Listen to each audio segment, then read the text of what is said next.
suis venue jouer à Épinal, que j'en rêvais, parce qu'ici c'est la capitale des Vosges et que les Vosges c'est mon pays. Voilà, 88 c'est mon cœur, je suis vosgienne. Alors je suis pas née dans les Vosges, j'ai pas non plus grandi dans les Vosges, mais mes grands-parents sont vosgiens, à Liffol-le-Grand, et j'ai passé toutes mes vacances ici. Et donc je me sens vosgienne, et je le dis dans tous mes spectacles, je suis vosgienne. D'ailleurs je parle des Vosges dans mon spectacle. J'explique où sont les Vosges, sauf ce soir. Parce que les gens savaient, vu qu'on y est, c'est un peu compliqué. Bon, tu as été quelque peu déstabilisé par une sonnerie de téléphone portable. Alors dans ces cas-là, faut assurer au niveau improvisation, n'est-ce pas? Oui, il y a eu plein de choses qui m'ont déstabilisé ce soir. Il y avait des enfants dans la salle, il y avait un monsieur qui avait un rire au premier rang que j'ai qualifié d'otarie parce que c'était quand même difficile de pas rigoler. Moi, il faut pas que je rigole, c'est du texte. Donc il fallait quand même que je reste un peu sérieuse. Et puis surtout, j'étais très émue de jouer ce soir à Épinal. Donc c'était plus compliqué que les autres dates, ça c'est sûr. Moi, faut être très énergique, faut être une bête de scène. Est-ce que tu as une préparation physique? Je suis tombée dedans quand j'étais petite. J'ai toujours été comme ça, hyper active, toujours à faire plein de trucs. Je tiens pas en place. Donc je crois que la scène me va bien pour ça. Est-ce qu'il y a une préparation physique à côté? Ouais, regarde. Coca-Cola, Red Bull, cigarette. Je suis au top. Bon, il paraît qu'il y a l'Olympia qui se prépare au mois d'avril. C'est le rêve qui s'accomplit. Quand on m'a dit que j'allais jouer à l'Olympia, j'avais du mal à le croire parce que c'est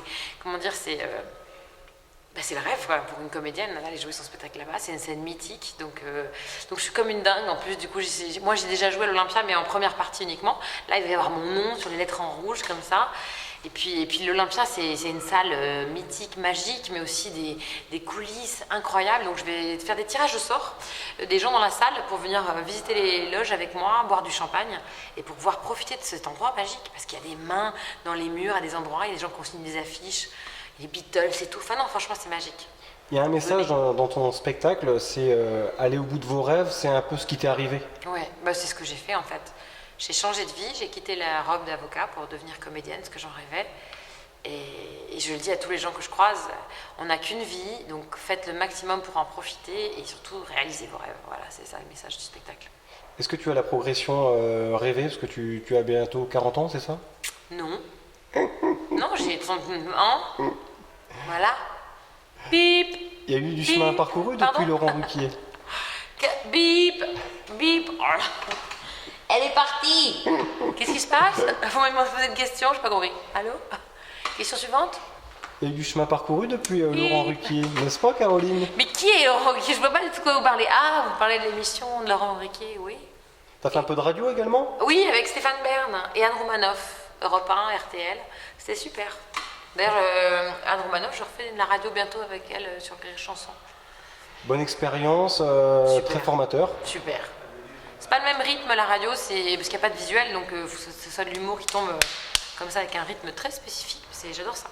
Dans ton spectacle, tu parles que tu veux être l'égérie du rugby, c'est un faux ou un tox? Oui, c'est complètement un tox. Moi, franchement, qu'est-ce que je serais l'égérie du rugby? Non, c'est pour faire la blague sur la bière. Et il y a du long métrage également? Ça y est, je viens de terminer le tournage de mon premier long. Donc un film de Nicolas Benamou. Nicolas Benamou, celui qui a réalisé Babysitting 2, qui sort d'ailleurs aujourd'hui, c'est incroyable. Et puis qui donc a réalisé son nouveau film avec André Dussolier et José Garcia. Donc je suis la femme de José Garcia et André Dussolier est mon beau-père. Et nous sommes coincés dans une voiture dont le régulateur de vitesse est bloqué à 160 km/h. Donc 160 km/h, bloqué toute la famille sur l'autoroute. Et là arrivent les ralentissements, les bouchons et les péages. Comment vont-ils s'en sortir? En fait, c'est une comédie d'action. C'est génial, on s'est marré comme des bossus à le faire. Enfin, tu es très actif sur les réseaux sociaux, c'est une super vitrine pour toi, pour rester en contact avec tes fans? Je sais pas si c'est une vitrine, en tout cas c'est un truc très agréable de pouvoir discuter avec les gens qui ont vu le spectacle ou qui ont aimé, qui me disent des trucs, je leur réponds. Moi j'aime bien le contact humain, donc j'adore ça, je trouve ça formidable. Bonne continuation, retour à Paris alors? Si, oui, dès demain matin, avec le train. Ce fut un peu court alors cette escapade en Lorraine, mais tu reviendras. Ouais, mais je reviendrai, c'est chez moi ici les gars. Déjà, on m'a offert une image d'Épinal ce soir. Le bâtonnier d'Épinal m'a offert une magnifique image d'Épinal. J'ai bien fait de venir. Ce fut un plaisir partagé pour tout le public. Salut, au revoir.